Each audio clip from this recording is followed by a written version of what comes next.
Hi, మీకు మంచి భవిష్యత్ కోసం ఆలోచిస్తున్నారా? రచేయండి. ఇది ఓన్లీ ఫర్ ఎస్టీ పిల్లలకు.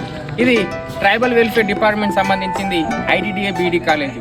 ఈ ఐటీడీఏ బీఈడీ కాలేజీలు రెండు ఉన్నాయి. ఒకటి భద్రాచలం ఐటీడీఏ బీఈడీ కాలేజీ మరియు మన గుంటూరు ఐటీడీఏ బీఈడీ కాలేజీ. ఈ ఐటీడీఏ బీఈడీ కాలేజీలో ప్రతి సంవత్సరం ఆగస్టు నుంచి సెప్టెంబర్లో నోటిఫికేషన్ వేయడం జరుగుతుంది. ప్రతి సంవత్సరం 100 సీట్లు మన ఎస్టీ పిల్లలకి మాత్రమే కేటాయించడం జరుగుతుంది. దీనికి అర్హతలు డిగ్రీ మెరిట్ బేస్తో మీకు ఇక్కడ సీట్ పొందడం జరుగుతుంది. ప్రతి సంవత్సరం ఉట్నూరులో 100 సీట్లు మన ఎస్టీ పిల్లలకు కేటాయించడం జరుగుతుంది. ఇక్కడ డిగ్రీ మెరిట్ బేస్ కౌన్సిలింగ్ ద్వారా మనకు సీట్లు కేటాయించడం జరుగుతుంది. ఇలాంటి మంచి అవకాశాలు మీకు పొందాలంటే దయచేసి ఈ ఐటీడీఏ బీఈడీ కాలేజ్లు నోటిఫికేషన్ త్వరలో రిలీజ్ కాబోతుంది. ఆగస్టు నుంచి సెప్టెంబర్లో ఈ సీట్లు కేటాయించడం జరుగుతుంది. కావున మీరందరూ ఈ ఆపర్చునిటీని తీసుకోవాలని కోరుతూ మా ఐటీడీఏ నుంచి వెల్కమ్.